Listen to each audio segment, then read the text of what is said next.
Hello, everyone. Welcome to Fight for Democracy. In February 1941, Henry Luce, the founder and publisher of the Time magazine, published an influential essay which was titled The American Century in Life magazine. He believed that the United States had a moral responsibility to take a global leadership role after the Second World War. Today, the United States has not only powerful influences of hard power, but also impacts of soft power around the world. Many countries have U.S. military bases. Meanwhile, most of you guys must fall in love with Hollywood movies. Furthermore, in the mind of people who are from those developing countries, they even treat the chairman of the United States as the chairman of the world. Honestly, we should be fortunate that we are living in a world order which is dominated by the United States. Because of that, the core values of liberal democracy as well as free trade spread in the world wide, and the United States was generally recognized as the lighthouse of democracy in a past long time. However, the re-election of Donald Trump may symbolize the reshape of the world order. In the last year, two most influential political theorists, Robert and Joseph, published such an article on foreign affairs by applying the theories of interdependence. They believe that the second term of Trump symbolizes the end of the long American century. So, in today's video, let's just discuss this topic by using the knowledge of globalism, as well as interdependence. After Trump came into power again, he intended to purchase the Greenland by threatening Denmark. Then, he took back Panama Canal. He even had great ambition of annexing Canada. Simultaneously, he intended to rename the Gulf of Mexico into the Gulf of America. Meanwhile, he let the United States withdraw from the Paris Climate Agreement and the World Health Organization.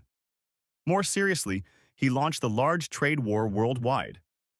All of them can be evidence of the abuse of power. Why is he always unsatisfied with the current order of world trade? This year, several months ago, he officially published his tariff list.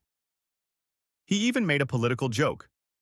The penguin tariff that he increased 10% tariff to McDonald Island, which hasn't been inhabited by human beings.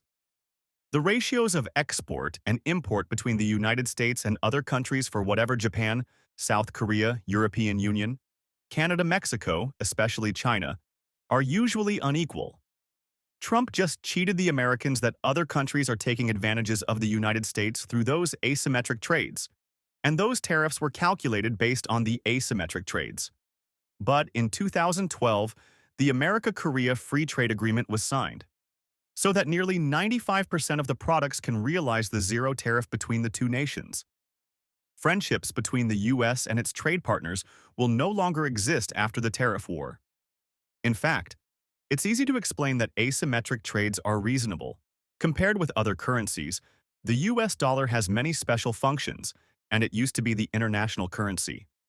As for other countries, most of them have certain amounts of the storages of the U.S. dollar, especially China, and they are always afraid that their U.S. dollar storages are not sufficient, so they tried out their best to sell their goods to the United States just for exchanging the U.S. dollars. We can even describe that other countries are working for the United States. In 1930, the Smoot-Hawley Tariff Act was signed by President Harper Hoover. At that time, economists nearly kneed down to beg him. After that act, protectionism immediately spread in each country, so the Second World War took place. Hoover used to be generally recognized as the worst U.S. president ever, but it's so ironic that all those mistakes which are made by Hoover are replayed by Trump, and all his shortcomings are also equipped by Trump.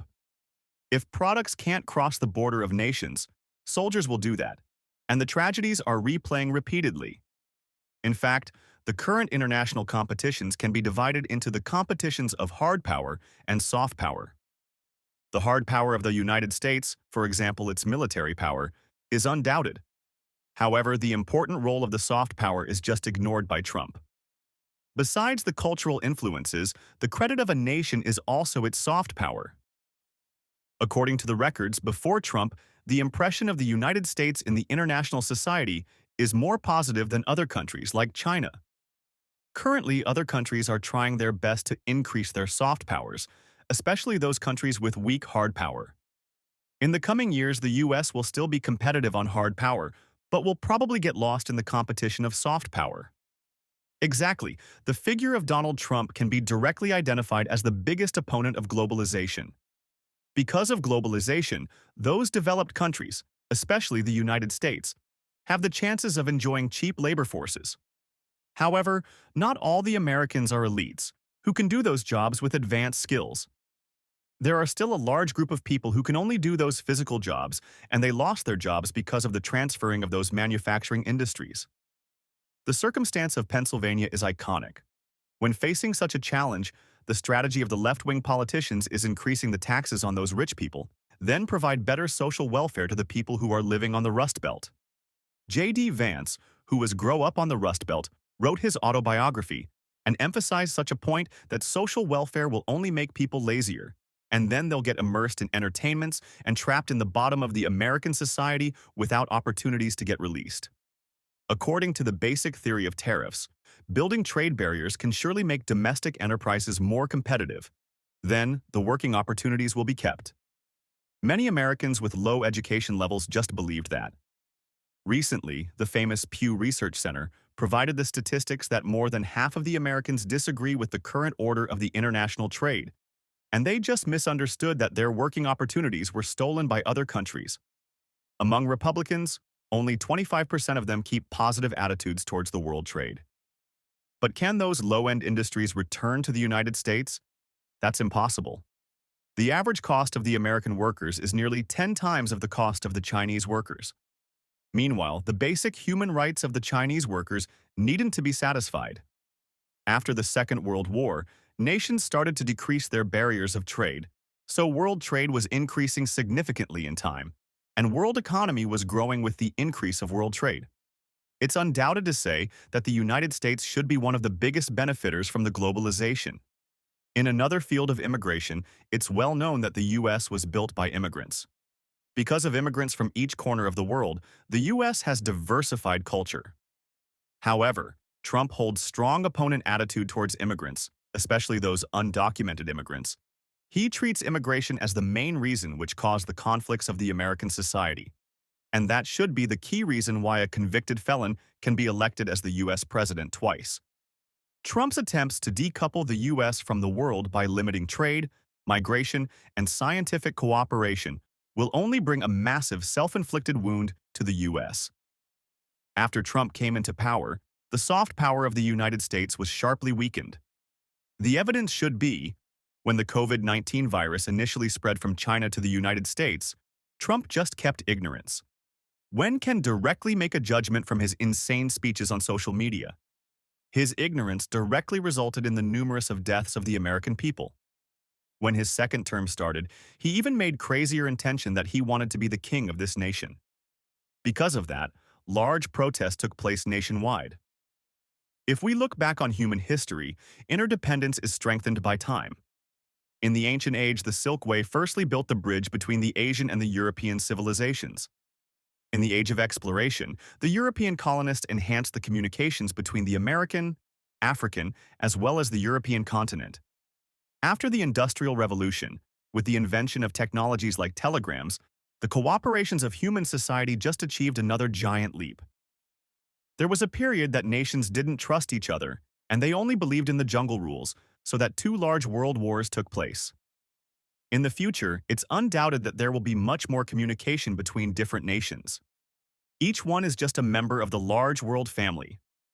Eventually, Trump's assault on globalization enfeebles the United States. Americans' decline will not be a mere deep, but plunge. So, the long American century is over. However, will China replace the United States then become the world hegemon? That's impossible due to its authoritarian identity. In order to build a new order which is against the West world, the CCP government launched their Belt and Road Initiative, which can be understood as a new colonialism in the 21st century. As for those countries like Sri Lanka, Pakistan, and Nepal who have got involved in that rotten tail project, most of them went bankrupt. In recent years, because of the real estate bubbles as well as those rotten tail projects, the Chinese economy is going down fast by time. Besides, due to the crisis of population, for example, the serious aging issue, the following financial crisis is also unavoidable. The collapse of the entire East Asian civilization is determined, which is just a matter of time. However, some people may have such a perspective that when the first term of Trump was over, Mr. Biden tried out his best to bring the American society into its normal stature, and that was effective. In the same way, if the Democratic candidate can win the next presidential election, the American century then will be restarted. But I want to say that if one nation wants to build its positive figure around the world, it will take decades of years. On the reverse side, if one nation wants to undermine its figure, several months or just several days will be enough. So, it's more likely that the new century of Canada and the Europe will begin. In the end, I want gift one friendly. Remind to everyone that never trust those beautiful slogans like Make America Great Again, like Realize the Restoration of the Chinese Nation, like Canada First. They are not reliable at all. Instead, they're absolutely harmful and will only sacrifice people. If any one of you thinks this channel is interesting, please don't forget to subscribe to it. See you next time.